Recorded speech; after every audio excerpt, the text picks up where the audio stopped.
Very fucking mall ninja. Excuse me. That's what some idiot commented on my video, and I'm sorry if I called you an idiot, but I don't know what malls you're hanging out at, but I've never seen this in a mall. That must be the ninjas of all mall ninjas, because I've never seen this kind of tech in a mall. I don't know. That just irked me. I love opinions. Like, everyone has one, but you're telling me you've seen this in a mall? You've seen this Karambit in a mall? You're out of your gourd. Hey, the folks, I got a new knife for you.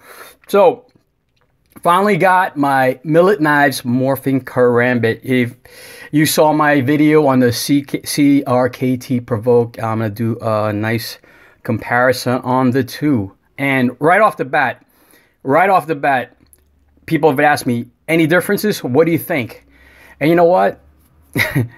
When I close my eyes and I play with it, I'm talking about the knife, guys. Oh, I don't know. It's really hard. I think CRKT did such a good job. Such a good job. I think you guys would be very happy with the CRKT Provoke when they're in stock. Put the notification on Blade HQ, Knife Center, wherever. You got to get it. You got to get it. If you miss it, get on the wish list, right? You got to get it. Yes, do they function exactly almost the same? Yeah, I'm going to say yeah. They function almost exactly the same. Now, I haven't adjusted these knives. I do notice that the detent, or whatever you call it, the retention of the blade in close position is a little bit tighter on the Millet. If you guys have it, you tell me. I need your opinions. It feels a little tighter to me, which is good. Not that this is loose, but this definitely flies out a little bit quicker. Now, I'm sure that's just something I can adjust. They did send me an adjustment tool with the Millet knives, but maybe it just needs to be broken in. Not that it's a knock or a negative thing. I think it's a good thing, because it feels to me like it definitely needs your force to open it. So accidentally in the pocket won't happen. I don't think it'll happen on this one also, but it definitely, this one feels less detent. Let's say detent, because I don't know what Joe would call it, but I feel like there's less detent in this one in deploying it. That could be just a matter of loosening up the screws, right? Feels really good, folks, really good. Let's take a quick look at them really quick. You can see already that some of the differences are the hardware. And again, they give you a tool with it. And you see the logos. Here's Joe Caswell USA logo, and of course the CRKT.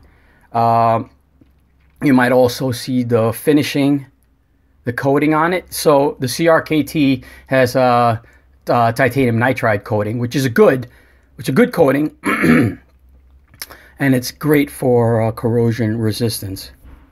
But you can see that there's definitely a difference, and people have already noticed it. They're asking me if it was the lighting. And no, it's not the lighting. The coating is a little bit lighter on the CRKT. This one is tungsten carbon carbide coating.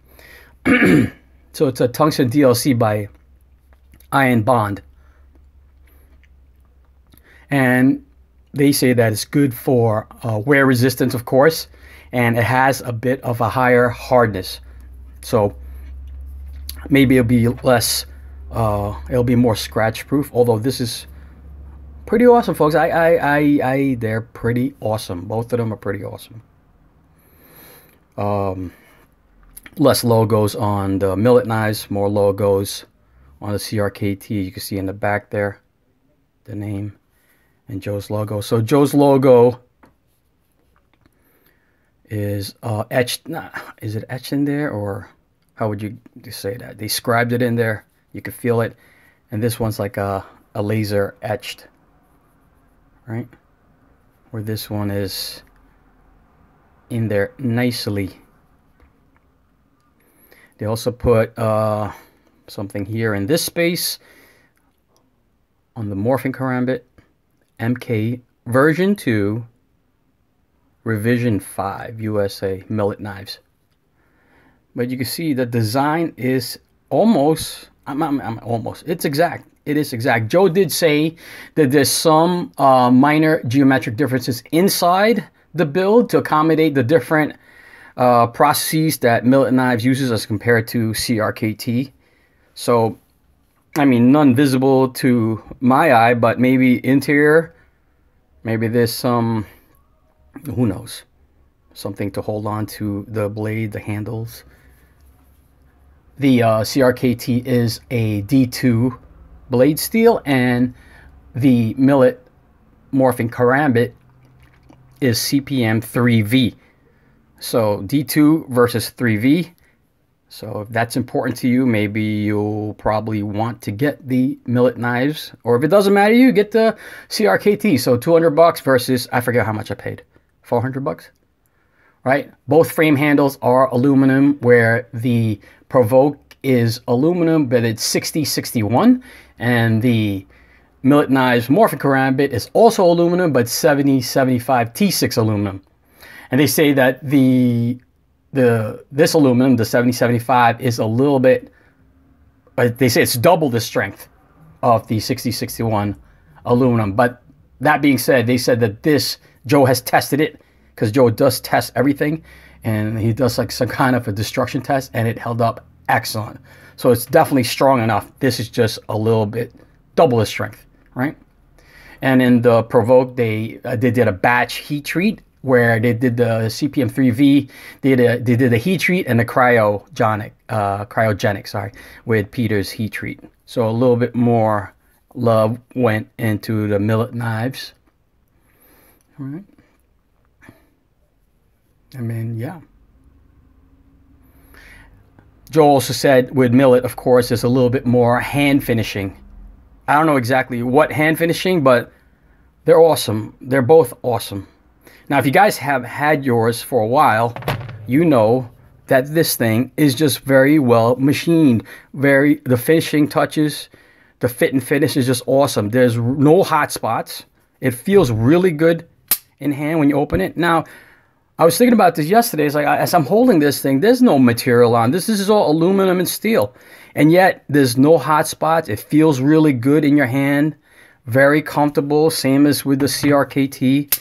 So, I mean, they did such a good job. Both Millet and CRKT did such a phenomenal job. You're holding steel, and it doesn't feel like you need anything else, like, I don't know, carbon fiber or G10. It just, you're holding metal, aluminum, and it feels right. It really feels right. And I told you guys already how when you deploy it, you don't have to worry about your hands getting caught, because the blade does get raised up and extended very far away from you. But playing around with it the other day, I did notice, like, instinctually, I do open it like that, right? Where my fingers are not resting on these levers. I let it hang off my forefinger, and I kind of like just drop it. But by mistake the other day, I deployed it, keeping the grip, and opened it. And I did pinch my middle finger when it opened, because my fingers were closed. Or maybe it was this finger. And it did pinch me. But that's me, because I'm stupid. You know, let it hang off your finger, right in that karambit hole. Pop it open. It should be fine. Now, if you guys can open it like that close and not pinch your finger, God bless you. I'm a spaz. I'm a spaz. Yeah, they're awesome, though, folks. I mean, I don't regret having both. Yes, I'm not going to lie, I was a little disappointed that the CRKT Provoke came out before the Millet Knives Morphing Karambit, but I guess that's just the process. Like Joe says, there's a little bit more love going into the Millet Knives. But if you guys are in the market for any of these, the Provoke or the Morphing Karambit, I don't think you will regret. Depending on the price point that you want to spend, I think you will be very pleased with both. And it's not a mold ninja knife. You are silly, sir. Silly! Don't get all butthurt if I called you silly. You know, because everyone's entitled to their opinion. But there's no mall in America where I've ever seen one of these knives.